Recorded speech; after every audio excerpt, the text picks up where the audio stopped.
Muy rara vez tomo un texto aislado del pasaje, pero esta noche lo voy a hacer. Se leyó esta mañana en el servicio. Jesús dijo en Juan 14:15, si me amas, guardarás mis mandamientos. No si me amas, por favor guarda mis mandamientos, sino si me amas, guardarás mis mandamientos. La obediencia ha pasado de moda.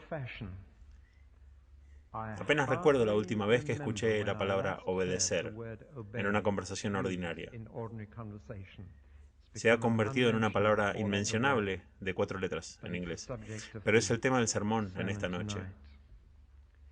Casi se ha puesto de moda desobedecer, sea a los hombres, a la policía, al parlamento o cualquier persona. Es extraño que la gente piensa que se puede preservar la democracia realizando demostraciones. Pero de hecho vivimos en una sociedad que está revelando todo lo que la Biblia predijo que pasa cuando Dios quita las manos de una comunidad. Y la desobediencia es una de las cosas que aparece entre muchas otras. Cuando Dios deja a los hombres a sus propios designios. Así que parece que es inteligente desobedecer y cobarde obedecer. Se vuelve inteligente evadir las reglas y cobarde obedecerlas. Y afirmar voy a hacer, o más bien no voy a hacer, se considera un signo de madurez o independencia. Cuando estuve en Bruselas la semana anterior, este punto de obediencia me llegó muy poderosamente a través de 2 canales. Uno de ellos lo he compartido con algunos de ustedes el martes por la noche, pero permítanme comenzar con el otro. Les conté de mi visita al campo de batalla de Waterloo con su colina artificial y al pie de ella el gigantesco edificio circular del tamaño de este auditorio con una pintura de 10 metros de altos alrededor de las paredes y modelos a tamaño real de caballos y hombres muertos. Y esto aquí es solo una copia de esa pintura. Está completamente alrededor de las paredes y cada hombre y oficial está representado en esa pintura. Pero cuando miro de cerca me asombro al ver a los soldados británicos encuadrados. La primera fila arrodillados, la segunda fila medio arrodillada y la tercera fila detrás de ellos de pie en perfectos cuadrados, gimiendo y muriendo en cuadrados. La carnicería fue espantosa, 50.000 muertos. Tuvieron que trepar sobre cadáveres para poder matar más. Pero la disciplina y la obediencia que debe haber habido entre esos hombres para quedarse en una situación en la que si levantabas un brazo te lo arrancaban, fue una experiencia en Bruselas que tuve que me hizo pensar en la obediencia. Pero la otra fue el asunto que les mencioné el martes, la conferencia de un jesuita católico romano sobre la vida comunitaria en el espíritu. Cuando experimenté allí esta increíble unión de católicos y protestantes en el espíritu, me doy cuenta de que vamos a tener que aprender unos de otros y que ellos tienen cosas que enseñarnos, que nos va a resultar difíciles de aprender. También tenemos cosas de decirles a ellos que pueden encontrar difíciles. Pero escuché a los sacerdotes de la iglesia romana discutir sobre cómo volver al bautismo de los creyentes en su iglesia. Nunca pensé que viviría para escuchar esas cosas, pero me encontré preguntándome, Señor, ¿qué tengo que aprender de ellos? ¿Qué estás diciendo de otra manera? Estoy emocionado por eso. Y otras cosas parece acercarlos a nosotros, pero están diciendo algo que nos acerque a ellos. Y lo que encontré fue esta palabra, obediencia. Había una nota de obediencia en sus vidas, que es ajena a nosotros. Y quiero compartir que muchos de ellos habían hecho un voto real de obediencia a sus superiores, que habían hecho votos sobre la pobreza, la castidad y obediencia. Y eso significaba que si su padre o madre superior les decía que hicieran esto, no decían por qué, ni demostraban que era una buena idea o si preguntaban si funcionaría. Simplemente lo hacían. Y cuando les dije Como otros protestantes también les decían, fue interesante notar que todos los protestantes tenían dificultades con la idea de la obediencia. Estaban tan acostumbrados a la democracia, donde todos tienen su opinión y donde el perro se muerde la cola. Todos estábamos preguntándole, ¿esto no podría llevarlos a un tipo de algún problema? ¿Qué pasa si el líder es un mal líder? Su respuesta fue muy simple. Dios es más feliz con los niños obedientes, incluso si los líderes son malos. Eso me hizo pensar dos veces. Y por eso quiero compartir con ustedes este tema de la obediencia, porque se convirtió en una carga real que sentí que debía traer conmigo y aplicar no solo a ustedes, sino a mí, a todos nosotros, y decirles, ¿realmente entendimos lo que significa esa palabra? Es alentador que un número cada vez mayor de parejas que se casan aquí piden que la palabra obedecer sea restaurada en el servicio matrimonial. Creo que es emocionante. Pero miremos esto. Quiero verlo desde 4 puntos de vista. Primero quiero ver la obediencia de Jesús. Ahí es donde comienza. La obediencia de Cristo. Es el patrón perfecto para todos nosotros, en cada aspecto de nuestras vidas. Luego voy a ver la obediencia de los cristianos a Cristo. Tenemos un poco más de dificultad al ver que se vuelve un poco más personal. Después voy a ver la obediencia de los cristianos a los cristianos. Y muchos de nosotros tenemos problemas reales en ese área. Y luego voy a ver, en cuarto lugar, la obediencia de los cristianos a los no cristianos. Y ahí es donde tenemos verdaderos complejos. Sin embargo, el Nuevo Testamento habla de las 4 con el mismo énfasis. Así que vemos primero la obediencia de Cristo. Y cuando miré los evangelios esta tarde, me sorprendió primero su increíble capacidad para obtener obediencia. No pude encontrar un solo caso en el que haya sido desobedecido, ni uno solo. Y descubrí que esta figura dominante que acechaba a través de las páginas de la historia tenía una autoridad que nadie más ha tenido, sin ninguna de las trampas de una dictadura. No hay un solo caso en las Escrituras donde Jesús fue desobedecido. Incluso los vientos y las olas hicieron lo que les dijo. ¿Qué clase de hombre es este que incluso los vientos y las olas lo obedecen? Él podría hablar con un cadáver. Nunca conocí a alguien más que pueda ordenar a un cadáver y decirle a un cuerpo que se levante, pero Jesús lo hizo. Y saben que cuando caminó por las costas de Galilea, no dijo, Santiago y Juan, ¿les gustaría seguirme? Es mucho mejor la vida conmigo que lo que están viviendo pescando. Les ofrezco esta opción real. Ahora es su oportunidad. Vengan y firmen esta tarjeta de decisión. Todos de ustedes. Él no dijo eso. Dijo Santiago y Juan, síganme. Y enseguida dejaron sus redes y lo siguieron. Mateo, sígueme. Increíble. Cómo él puede obtener obediencia. Y después de ver la batalla de Waterloo y observar con diversión que se podía comprar un busto de Napoleón de cualquier tamaño, pero ninguno de Wellington, decidí volver y leer de nuevo lo que dijo Napoleón al final de su vida, cuando fue desterrado a Santa Elena. Este hombre que fundó un imperio 2 veces. Salió del exilio de regreso a París y el ejército se levantó y le siguió a Bruselas para tomar Europa por segunda vez. Esto es lo que Napoleón escribió en su diario al final de su vida. Conozco a los hombres y les digo que Jesucristo no es un mero hombre. Entre él y cualquier otra persona en el mundo no hay término de comparación posible. Alejandro, César, Carlomagno y yo hemos fundado imperios. Pero ¿en qué descansamos la creación de nuestro genio? Sobre la fuerza. Jesucristo fundó su imperio sobre el amor. Y en esta hora millones de hombres morirían por él. Y luego en el diario que escribió, Solo Cristo ha logrado elevar la mente del hombre hacia lo invisible, de tal manera que se vuelve insensible para las barreras del tiempo y el espacio. A través del abismo de 1800 años, Jesucristo hace una exigencia que está más allá de todas las demás, difícil de satisfacer. Pide lo que una filosofía a menudo puede buscar en vano en manos de sus amigos, o del padre de sus hijos, o una esposa de su esposo, o un hombre de su hermano. Le pide el corazón humano. Lo tendrá enteramente para él. Lo exige incondicionalmente y de inmediato.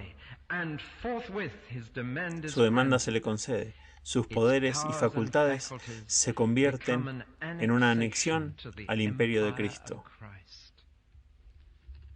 Ese es Napoleón. Bueno, ahora, ¿cómo Jesús pudo obtener tal obediencia? Se necesitó un sargento mayor de un regimiento gentil para revelar su secreto.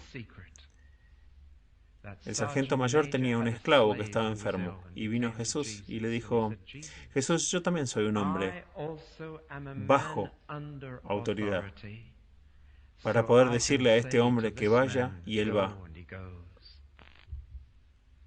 Así que solo di la palabra y mi esclavo estará bien. ¿Entienden el secreto? El hombre que puede obtener autoridad es el hombre que puede obtener obediencia de otros, es el hombre que puede darla.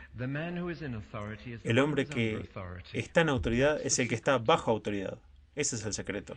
Y el secreto de Jesús, por el cual pudo decir la palabra y sucedió cada vez, si era sanar o resucitar de entre los muertos, o sígueme, el secreto era que él estaba bajo autoridad. El secreto era que él fue obediente desde el principio hasta el final de su vida. Y las primeras palabras registradas de Jesús cuando era niño son que, aunque sabía que era el Hijo de Dios, regresó a Nazaret y fue obediente a José y María. Y las últimas palabras registradas son las mismas, de sumisión a la voluntad de su padre. Y como un hilo escarlata atraviesa cada cuerda usada en la armada de su majestad, así atraviesa la vida de Jesús esta nota de obediencia. No hago nada por mí mismo. Cada palabra que hablo es lo que el Padre me dice que hable. Mi comida es hacer la voluntad del que me envió. Simplemente no hago nada sin consultarlo. Y simplemente hago lo que Él me dice. Y esto fue algo muy difícil de aprender para Jesús. Lo aprendió de la manera difícil. Lo aprendió a través del sufrimiento. Como la mayoría de nosotros tenemos que aprenderlo. La obediencia es una lección difícil. Y Él aprendió la obediencia a través de las cosas que sufrió. De hecho, este sacerdote católico romano en Bruselas dijo: ¿se dan cuenta de que Jesús no nos salvó con sus milagros o por sus profecías, sino por su obediencia? Y dijo, se hizo obediente hasta la muerte. Nadie lo obligó a morir. Nadie estaba tomando un hombre indefenso en cadenas. Dijo: ningún hombre me quita la vida, yo la pongo. Mi padre me dijo que fuera a Jerusalén y yo voy. Y se volvió obediente hasta la muerte, incluso la muerte en una cruz, como recordaremos más adelante. Pero esta noche parecería apropiado que solo deberíamos mirar por un momento a su bautismo. Si alguna vez hubo alguien que podría haber tratado el bautismo como un opcional extra, fue Jesús.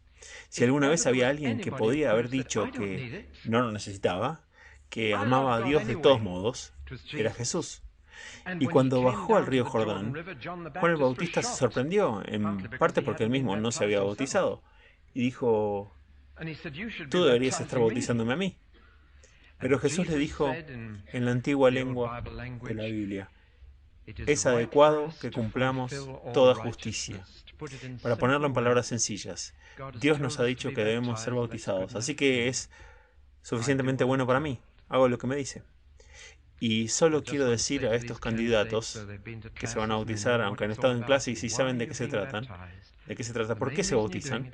La principal razón por la que lo hacen es porque se han dicho que lo hagan. Eso es todo. Es donde comienza la vida cristiana. Y Jesús fue bautizado principalmente por una razón: la obediencia. Vino a hacer lo que Dios le dijo. Y el bautismo fue el comienzo del ministerio público de Cristo. al que Dios le había llamado. Bueno, ahora déjenme mirar en segundo lugar la obediencia de los cristianos a Cristo. Hay un evangelio sentimental dando vueltas que yo llamaría enamorarse de Jesús.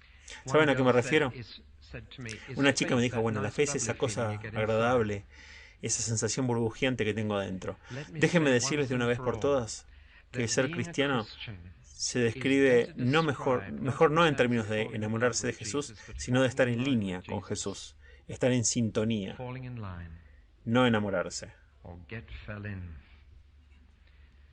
Jesús le dijo a sus discípulos meses después de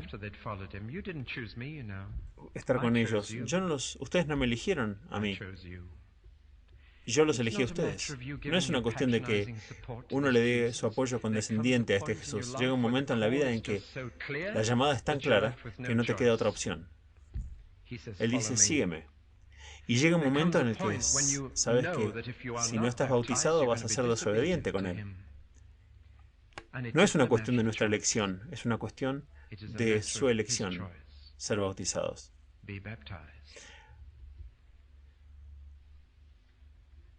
Ahora tengo la curiosa sospecha de que estoy mucho más interesado en lo que quiero que Él haga por mí que en lo que Él quiere que yo haga por Él. Y les diré lo que me lleve a esa sospecha. Y también la tengo sobre muchas otras personas. De vez en cuando voy a universidades y hablo con grupos de estudiantes. Voy a hacerlo este miércoles. Y cuando invito a hacer preguntas, he tenido docenas de preguntas sobre cómo obtener orientación del Señor. No he escuchado ni una sobre cómo obedecerle. ¿No es sorprendente? Siempre nos preocupa la orientación. Nunca parece que nos preocupe la obediencia. Creo que el Señor se sienta en el cielo y dice, mira, cuando hayas hecho lo que ya te dije, les daré a ustedes un poco más de orientación. Cuando me hayan presentado sus cuerpos como un sacrificio vivo y cuando me hayan dado sus mentes para que sean transformadas y no amoldadas a este mundo, entonces probarán mi buena voluntad aceptable y perfecta. Entonces, el Señor anhela guiarte, pero espera que te siga diciendo el siguiente paso cuando no has dado el anterior. Y le dijimos, Señor, tengo un problema, ¿cómo obtienes orientación? Y Él dice, tengo un problema también, ¿cómo se obtiene obediencia? Nos equivocamos más por la desobediencia que por la ignorancia, ¿no es cierto? He hecho más cosas malas, no porque no supiera lo que Dios quería que hiciera, sino porque lo sabía y no quería hacerlo. Hemos tenido una serie de charlas sobre la conciencia, los problemas que surgen. Quiero tratar con uno muy real en este momento. Un padre se me acercó y me dijo, no puedo acercar a que se ocupe de la cuestión del sexo antes del matrimonio. Quiero que mis hijos vengan y lo escuchen. Me angustió por esos jóvenes. Un padre que quiere que tenía la esperanza de que yo haga el trabajo sucio por él y que les hablara. Está bien, podría predicar un sermón sobre lo que está mal en el sexo antes del matrimonio. Podría hablar de embarazos no deseados, pero luego tenemos la píldora. Podría decir enfermedades venéreas, pero tenemos penicilina. Podría decir que hay sentimientos de culpa y vergüenza que después arruinan la relación. Pero luego dicen, bueno, es solo social. Y eso casi no pasa. Podría señalar que el lado sexual de una relación es solo una parte del paquete. Y si tomas parte, te perderás el resto. Podría analizar todas estas razones para tratar de persuadir a los jóvenes de que esto no se debe hacer. Pero estaría malgastando el aliento. Y les voy a decir por qué. Porque es simplemente una cuestión de obediencia. Dios no da una sola razón por la que está mal. Llama las cosas por su nombre. Él simplemente dice que no lo hagamos. No nos dice por qué. Llama las cosas por su nombre y nos dice no. No nos dice por qué, simplemente que no lo hagamos. ¿Quiero hacer su voluntad o no? Viene una pregunta adicional, si creo que está tratando de estropearme la diversión o creo que está tratando de hacerlo mejor para mí. Se convierte en una cuestión de confianza. Si Dios es Dios, no tiene el deber de justificarme lo que me dice que haga. La obediencia no es obediencia si tengo que decir, Dios tiene que darme razones suficientemente buenas para convencerme de que no haga esto, de que está bien o que está mal para mí. Es descarado eso. Es una cuestión de confianza. Obedeces si confías, y confías si amas. Un padre terrenal, en respuesta a la pregunta de un niño, ¿por qué no puedo hacer esto?, tiene que decir, porque ese niño no tiene la edad suficiente para entender, tiene que decir, porque papá lo dice. Entonces, en ese momento, la verdadera obediencia es basada en la confianza y en la creencia de que papá realmente quiere hacerlo mejor y lo hace porque hay amor. Entonces, el niño aceptará eso. ¿Entienden lo que estoy diciendo? Cristo a veces te dice que hagas las cosas más locas y tú dices, Señor, mientras me explicas, te obedeceré. Eso no es obediencia. La obediencia dice, di Señor, si tú lo dices, lo haré, por muy loco que parezca. Había una cruzada evangelista de un hombre llamado Felipe, en medio de un avivamiento en Samaria. Había mucho gozo en la gente de la ciudad, se estaban curando por todos lados, y era bendecido, y Dios dijo, quiero que vayas al desierto, Felipe. Y eso sería algo raro, si estás en el medio de un avivamiento y fueras el predicador principal, y tenía mucho por hacer. Pero él fue al desierto, porque en el desierto había un hombre que leía su Biblia, y Felipe necesitaba estar con el etíope. Y el evangelio se iba a ir al continente de África como resultado de la obediencia de Felipe. Puedo darles un paralelo casi igual. Había un evangelista en Canadá entre los leñadores de Canadá y fue de campamento en campamento entre los leñadores a predicar. Y llegó a un campamento y encontró que los leñadores se mudaron. Era tarde de la noche, así que montó su pequeña carpa y decidió quedarse ahí. Sintió las cenizas del fuego y estaban frías, así que sabía que se habían ido largo tiempo antes. Se calmó y mientras decía sus oraciones en esa noche, el Señor le dijo, predica. Él dijo, Señor, pero se han ido, predica. Así que se levantó en medio de ese campamento y dijo, el Señor Jesús te ama y vino a morir por ti, y predicó de todo corazón. Él no sabía, pero escondido debajo de una de las cabañas de troncos, había un convicto fugitivo. No se atrevió a mostrar su rostro. Él es ahora el ministro de una de las iglesias más grandes en Washington, D.C. Eso es obediencia, aunque suene loco. Si el Señor dice, hazlo, entonces hazlo. La obediencia de los cristianos a Cristo. En tercer lugar, y estamos entrando en terrenos más difíciles, la obediencia de los cristianos a los cristianos. Ahora, si escucharon el sermón esta mañana, si realmente lo escucharon, sabrían que no pueden separar su relación con Cristo de su relación con otros cristianos. La forma en que los tratas es la forma en que lo tratas a Él. Tanto como lo haces al menor de ellos, lo haces con Él. No puedes decir lo obedeceré a Él, pero no a ellos. Simplemente no se puede. De hecho, la mayoría de nosotros aprendemos la obediencia a un nivel humano antes de que podamos ofrecerla al nivel divino.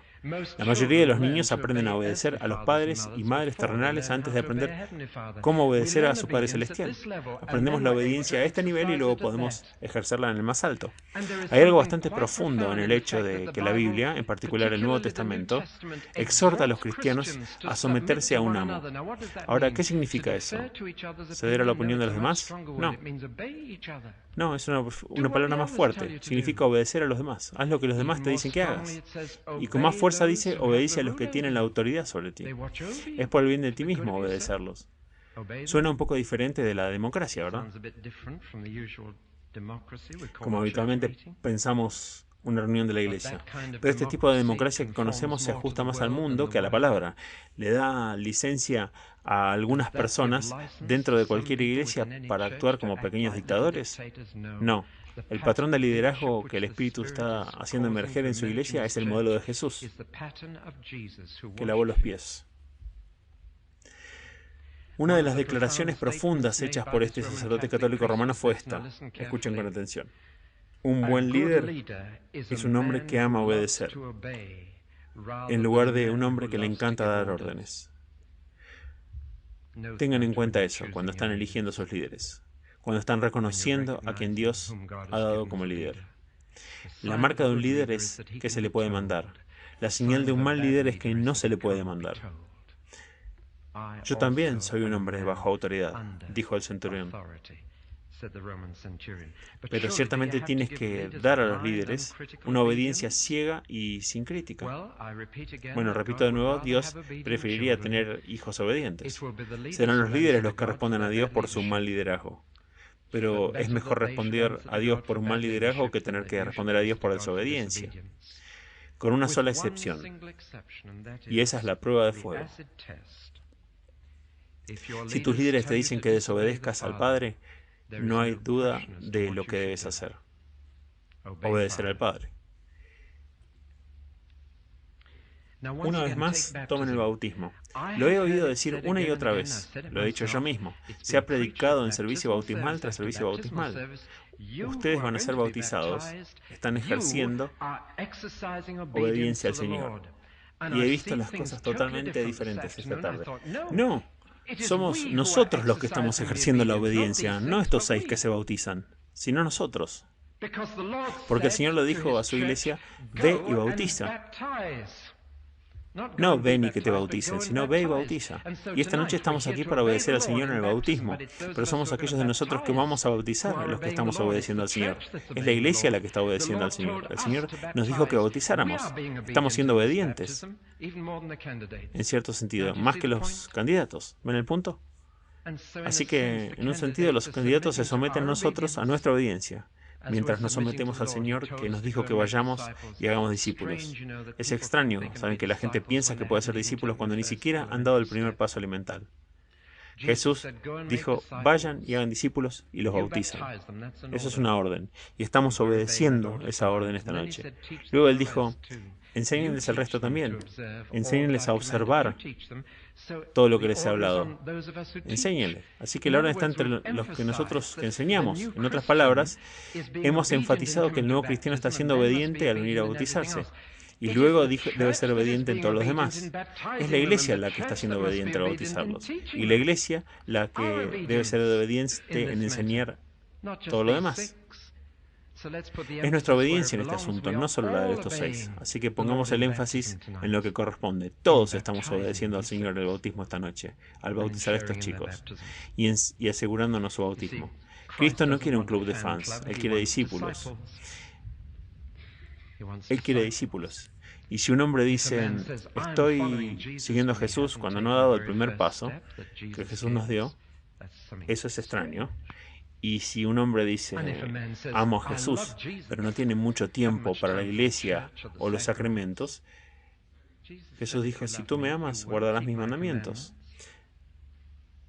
Más tarde tendremos la cena del Señor, y Jesús nos dijo, si lo encuentran útil, tomen pan y vino de vez en cuando. Él dijo, hagan esto para recordarme. Y no lo hacemos porque lo encontramos útil, aunque lo es. Lo hacemos porque Él dijo que hiciéramos esto y no tenemos otra opción. Él es Señor. Lo cantamos al comienzo del servicio. Finalmente, uno de los más difíciles de todos, la obediencia de los cristianos a los no cristianos. Muchos jóvenes me dicen, ahora que soy un cristiano, ya no escucho a mi padre y a mi madre. Después de todo, son incrédulos. ¿Cómo podrían saber lo que es la voluntad de Dios para mi vida? Lo que suelo decir es que Dios usó el burro de Balaam para hablar con Balaam, por lo que podría también usar a tus padres para hablar contigo. Es un poco duro para los padres, pero aprender a ser obediente con los no cristianos no es fácil para los cristianos. ¿Creen que fue fácil para Jesús, sabiendo que Él era el Hijo de Dios, regresar a Nazaret y obedecer a José? ¿Piensan que fue fácil? Creo que no fue nada fácil. Aprendió la obediencia a través de las cosas que sufrió. Y los no cristianos a veces pueden ser la palabra de Dios para ti. Quizás estás en el trabajo y alguien te dice, ¿tú te llamas cristiano? Los cristianos no deberían hacer eso. Y la reacción instintiva es, ¿quién sos vos para decirme lo que debería estar haciendo un cristiano? Solo Cristo puede decirme si debo hacer esto o no. En lugar de decirle, gracias hermano, Cristo me ha hablado a través de ti. Lo asustaríamos, pero qué actitud diferente. Ahora hay una nueva teología que se está infiltrando en la escena y quiero advertirles de ella. Es mi deber como maestro decirles dónde hay mala comida y buena comida. Se llama la teología de la liberación, que anima a los cristianos a pensar en tomar parte de la revolución. Y todo está relacionado con el Consejo Mundial de Iglesias, que ha aparecido en los titulares de la prensa esta semana. Sé que se dio dinero para las mujeres y los niños que están siendo atendidos en esos campos de refugiados y que están desesperados. Son refugiados, necesitan comida, necesitan ropa, pero la donación ha liberado dinero para armas para el terrorismo. Y es un tema muy difícil. Y no creo que sea blanco y negro.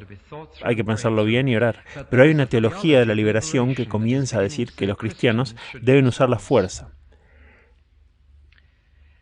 Proviene de un hombre llamado Dietrich Bonhoeffer, que dijo muchas cosas bonitas, pero finalmente fue ejecutado en una prisión alemana, porque sintió que era deber cristiano organizar el asesinato de Hitler.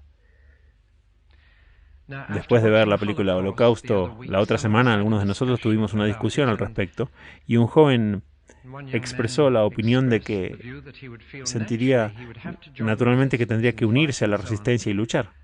Y así sucesivamente. Y luego preguntó si creíamos que es correcto que un grupo de hombres cristianos se unan y vayan a matar, por ejemplo, al presidente Armen en Uganda, para evitar que miles más mueren. Eso nos da una pregunta muy real. Déjenme leerles la palabra de Dios.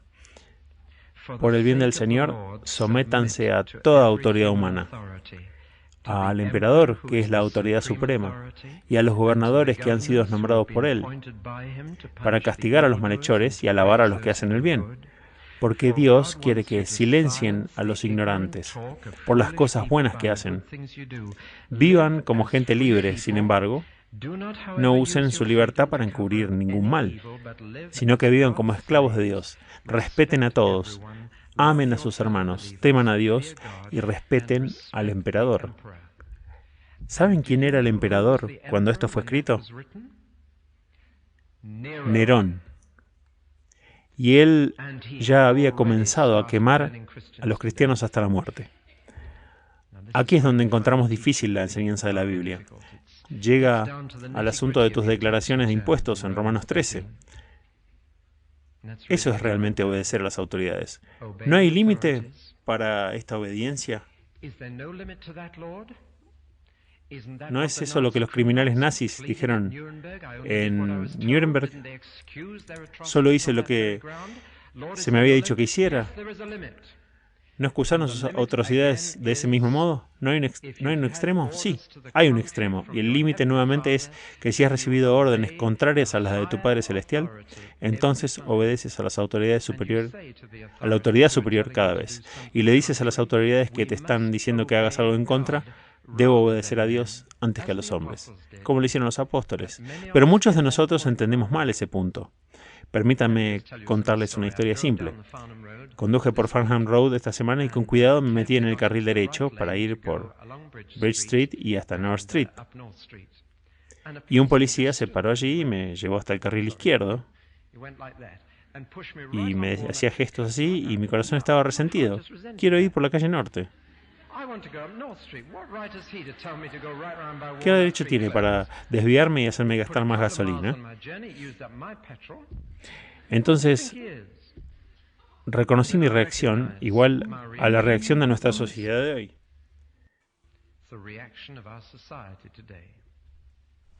¿Por qué debería hacer lo que me dices?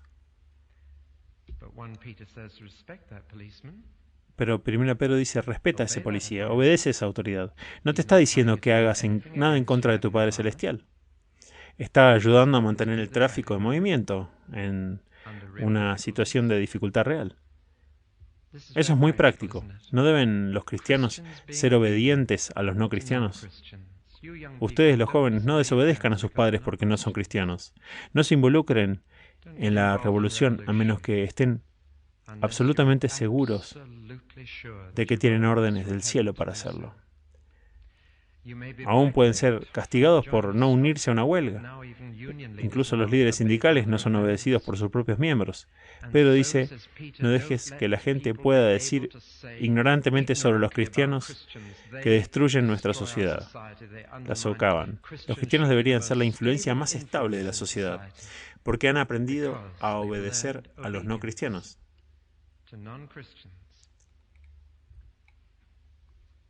Debo terminar. Voy a decir dos cosas simples. La obediencia es la clave de la verdadera libertad. Suena loco, pero funciona. Realmente funciona. Hay una recopilación en el libro de oración común que tiene la frase cuyo servicio es la libertad perfecta. Pablo, quiero decir Pedro, dice, vayan como hombres libres y como esclavos de Dios. Eso no es una contradicción. Es que Dios te hizo libre para obedecer. Y obedecer a Dios es disfrutar de la verdadera libertad. Verdadera libertad. La otra cosa es que la obediencia conduce a la verdadera felicidad. Una vez más, pareciera una locura para algunas personas, pero es verdad. Quiero decirles que no hay alegría en la tierra, como la alegría de los padres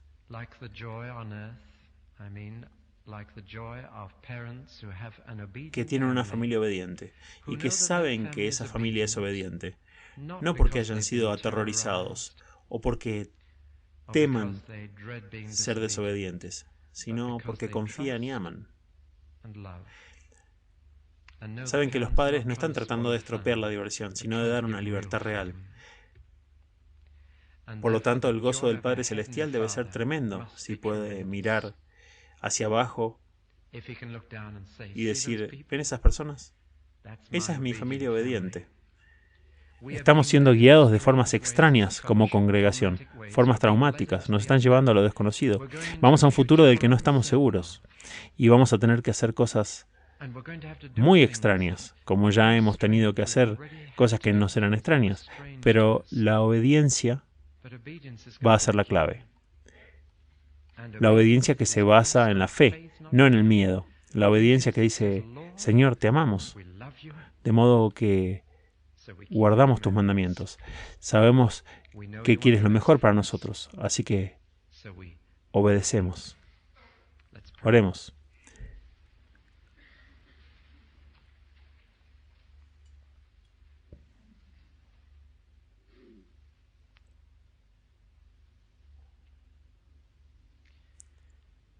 Padre, son muchas las veces en las que deseamos que fueras un abuelo para nosotros, una persona mayor, bastante agradable, que nos deja ir y es amable con nosotros y nos hace regalos. Pero esta noche queremos agradecerte que eres un padre, que nos amas lo suficiente como para estar dispuesto a asumir la responsabilidad de disciplinarnos y de decirnos lo que es mejor para nosotros. Señor, a veces, cuando encontramos que nuestra mente natural no está de acuerdo contigo, llénanos con el amor y la confianza que no necesita una explicación, pero se deleita en hacer tu voluntad. Te pedimos esto, que la verdadera libertad y felicidad se pueda ver irradiada en tu gente, en una sociedad que carece de ambas. En el nombre de Jesús. Amén.